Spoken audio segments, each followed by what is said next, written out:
prodi administrasi negara.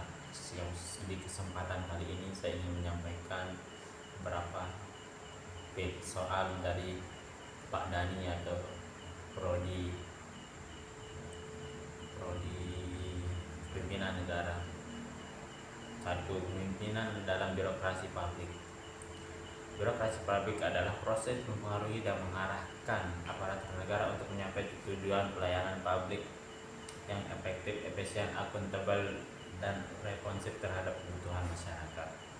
Tantangan utama dalam birokrasi publik di Indonesia: 1. Atau A. Korupsi dan patronase. Mutasi dan promosi sering dilaksanakan berdasarkan relasi politik atau patronase, bukan berdasarkan kompetensi profesional. Hal ini menghambat profesionalisme birokrasi. B. Lambatnya pengambilan keputusan. Dalam pengambilan keputusan, birokrasi selalu berdasarkan hierarki. Hal ini menyebabkan proses pengambilan keputusan tidak gesit dan kurang adaptif terhadap perubahan yang tepat. C. Kesulitan adaptasi dengan teknologi. Transformasi digital masih terhambat karena keterbatasan kapasitas sumber daya manusia dan budaya organisasi yang ada. D. Kurangnya akuntabilitas dan transparansi. Praktik pelayanan publik sering kurang terbuka sehingga menurunkan tingkat kepercayaan publik. E. Resistensi terhadap perubahan. Aparatur yang sudah terbiasa dengan pola kerja tradisional sering sulit menerima inovasi dan pelayanan. Realitas di Indonesia. Meski informasi birokrasi telah berjalan sejak 1998 dan berbagai program pembaruan sudah diimplementasikan, Indeks Informasi Birokrasi Indonesia masih menunjukkan bahwa masih banyak hambatan struktural, kultural, dan politis yang harus ditangani agar birokrasi benar-benar profesional dan responsif terhadap publik. Kepemimpinan yang adaptif dan inovatif sangat diperlukan untuk menghadapi tuntutan pelayanan publik yang semakin tinggi. 2. Gaya kepemimpinan. Otoriter, demokrasi, partisipatif, dan pengaruhnya. Contoh A. Pemimpinan otoriter, autokratik. 1. Pemimpin membuat keputusan sendiri tanpa melibatkan bawahan. 2. Sering menekankan kontrol, aturan ketat, dan kepatuhan. Pengaruh terhadap kinerja organisasi publik dapat efektif dalam situasi darurat atau kebutuhan keputusan cepat. Cenderung menurunkan motivasi, kreativitas, dan kepercayaan bawahan. B. Pemimpinan demokratis. Keputusan diambil melalui konsultasi dengan tim atau bawahan, meningkatkan rasa memiliki dan motivasi karyawan. Pengaruhnya meningkatkan partisipasi, komitmen, dan hubungan interpersonal yang positif.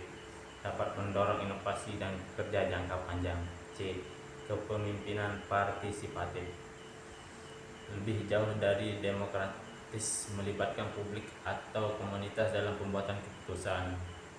Fokus kuat pada kolaborasi dan keterlibatan stakeholder. Pengaruhnya: kelebihan meningkatkan organisational citizenship behavior atau OCB. Karyawan OCB, kreativitas dan kepuasan karyawan. Kekurangan: perlu waktu lebih lama dalam pengambilan keputusan dibanding model otoriter. C. Pendapat terkait pemimpinan wanita. Posisi saya pro terhadap pemimpinan wanita karena banyak kelebihan kepemimpinan wanita dalam konteks publik. Kelebihan pemimpinan wanita: empati dan kemampuan relasional. Wanita sering menunjukkan keterampilan komunikasi interpersonal yang kuat yang membantu membangun kerja tim dan kepercayaan. Pendekatan kolaboratif. Banyak pemimpin wanita mendorong keterlibatan bawahan lebih tinggi. Kepekaan terhadap isu sosial. Perhatian lebih pada aspek kesejahteraan masyarakat dan pelayanan publik yang holistik. 4. Kebijakan sebagai pemimpin negara untuk mengatasi isu besar. Jika saya menjadi pemimpin negara, terdapat beberapa kebijakan strategis yang akan saya jalankan terkait isu tersebut. Korupsi. Pertama, korupsi. Meningkatkan transparansi melalui sistem e-government dan digitalisasi layanan publik. Reformasi sistem pengawasan internal plus hukuman administratif yang tegas. Penguatan budaya pelayanan publik berbasis integritas. Fokus pada penggunaan teknologi untuk meminimalkan kontak langsung yang rawan korupsi, contoh e-prosuremen dan e-perizinan. B. Pendidikan. Prioritaskan kualitas guru melalui pelatihan berkelanjutan dan insentif kompetisi. Kemandirian kurikulum yang relevan dengan kebutuhan industri dan inovasi. Meningkatkan layanan pendidikan di daerah terpencil. Juga memperkuat leadership training dan manajemen sekolah agar sistem pendidikan lebih adaptif. C. Ketimpangan sosial. Perluas akses layanan kesehatan dan dukungan ekonomi mikro di tingkat masyarakat. Reformasi kebijakan fiskal progresif dalam kurung pajak dan subsidi yang adil. Program pelatihan kerja untuk meningkatkan daya saing tenaga kerja. Pendekatan bottom up libatkan masyarakat dalam perencanaan program sosial agar kebijakan lebih tepat sasaran. Sekian presentasi saya kali ini. Terima kasih. Waalaikumsalam warahmatullahi wabarakatuh.